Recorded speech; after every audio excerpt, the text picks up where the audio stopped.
حلال کھانا ہے، حرام نہیں کھانا، حلال کھانا ہے، حرام نہیں کھانا، حلال کمانا ہے، حرام نہیں کمانا، حلال ہمیشہ تھوڑا رہے گا، حرام ہمیشہ زیادہ رہے گا۔ قل لا يستوي الخبيث والطيب ولو اعجبك كثرة الخبيث، اس آیت میں اللہ تعالیٰ اشارہ فرما رہے ہیں کہ دیکھو حلال اور حرام برابر نہیں ہے، اگرچہ حرام کی کثرت تمہیں بہت اچھی لگے گی، اس آیت میں اشارہ ہے کہ حرام زیادہ رہے گا، حلال تھوڑا رہے گا۔ امتحان ہے نا۔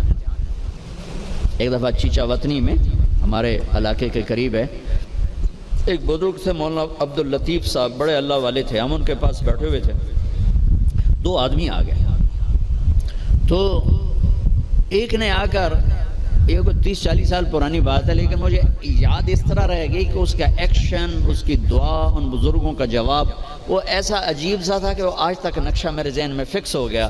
ان کی داڑھی تھی چھوٹی، سر پہ ٹوپی تھی خاکی رنگ کی، اور بڑا چشمہ تھا، یوں ایسے کر کے چوڑا چشمہ تھا۔ آ کر کہنے لگے حضرت جی دعا کرو اللہ رزق حلال دے وے تے بہتا سارا دے وے، یوں ہاتھ پھیلائے، اللہ تعالیٰ رزق حلال دے وے بہتا سارا دے وے۔ انہوں نے بڑے پولے منہ سے کہا حلال تا تھوڑا ہی لبو، وہ ایسے انہوں نے بے ساختہ حلال تا تھوڑا ہی لبو، وہ میرے اندر راسخ ہو گئی یہ بات۔ ڈاکٹر ہو، تاجر ہو، وکیل ہو، انجینئر ہو، زمیندار ہو، کاشتکار ہو، صنعت کار ہو، حلال حرام کے مقابلے میں تھوڑا رہے گا، اور شیطان دکھاتا رہے گا دیکھو دیکھو دیکھو بڑے زبردست ہے، نہیں روکنا ہے روکنا ہے روکنا ہے روکنا ہے کہ ایک دن اللہ کے سامنے بھی کھڑے ہونا ہے۔ اگر یہ مریض کل کو قیامت کے دن زاہد کا گریبان پکڑ کے کھڑے ہو گیا، یا اللہ میری تو 5 روپے کی دوائی سے بھی کام چل سکتا تھا، اس نے 100 روپے کی گولی لے کر دی، تو پوچھ اس سے، تو کیا جواب دو گے؟ اس نے اگرچہ یہ ایسا نہیں کرتا مجھے پتہ ہے، اس لیے میں نے اس کا نام لیا ہے، یہ ماشاءاللہ درویش ڈاکٹر ہے، تو کیا جواب دے گا وہ؟ تو دوسری بتائی کلو من الطیبات، حلال کھانا ہے حرام نہیں کھانا۔ 4 چیزیں اللہ نے بیان کی، 2 غذائیں، 2 روحانی مقامات۔ اب اسی پر ہم آتے ہیں۔ اللہ تعالیٰ نے قسم اٹھائی انجیر اور زیتون کی کہ ہمارے جسم کو غذا چاہیے، تو غذا کا علم دیا۔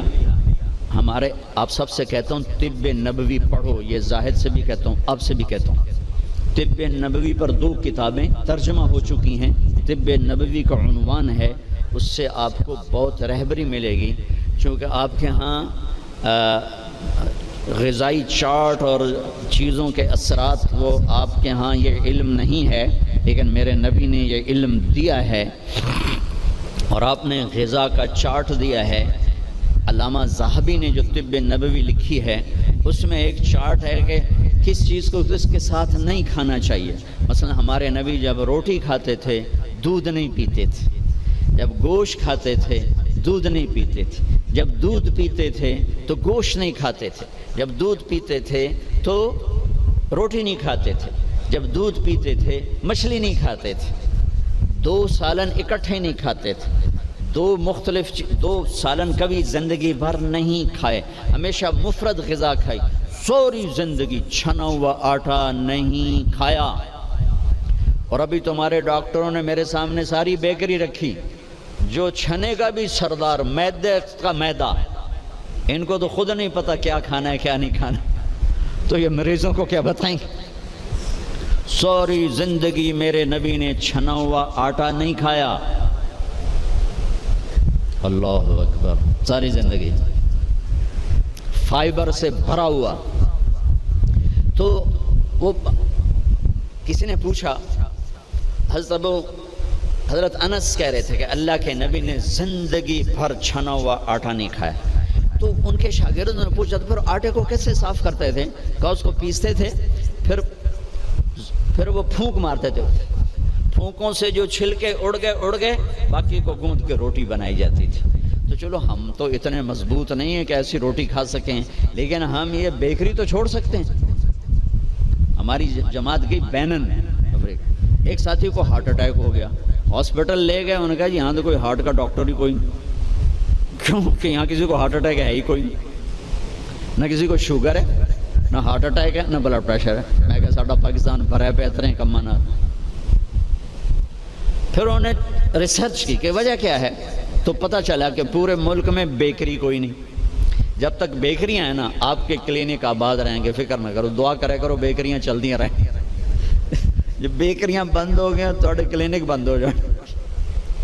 پورے ملک میں بیکری کوئی نہیں،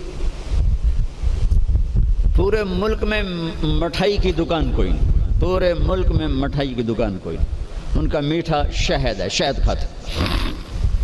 پورے ملک میں بناسپتی گھی کوئی نہیں، یا وہ زیتون کا تیل ہے یا دیسی گھی ہے، بناسپتی آئل کوئی نہیں، سفید چینی کوئی نہیں، سفید چینی کوئی نہیں، سفید چینی تو وائٹ پوائزن کہلاتا ہے۔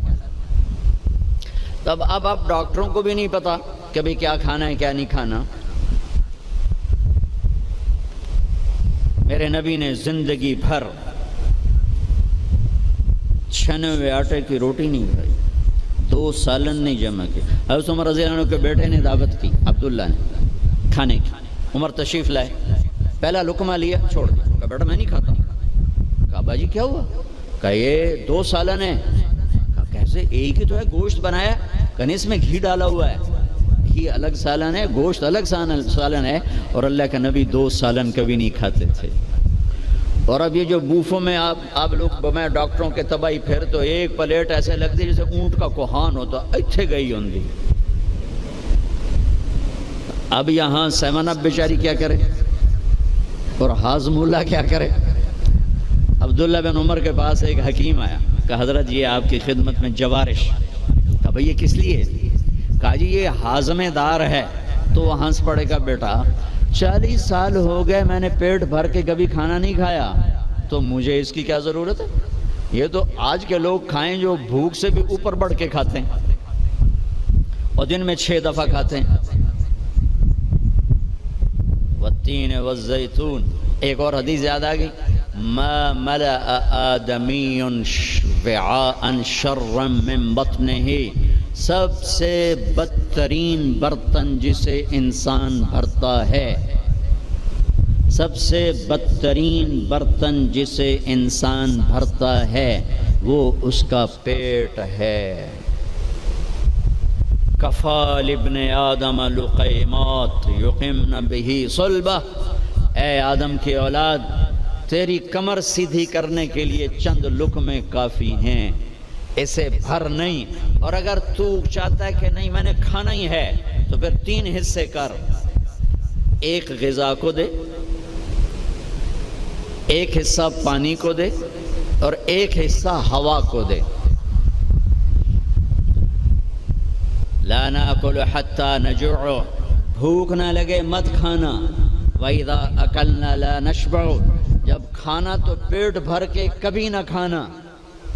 اگر ہمارے عوام یہ شروع کر دیں تو آپ کی ڈاکٹری پھر کہاں جائے، ویلے بیٹھے مکھیاں مارو گے۔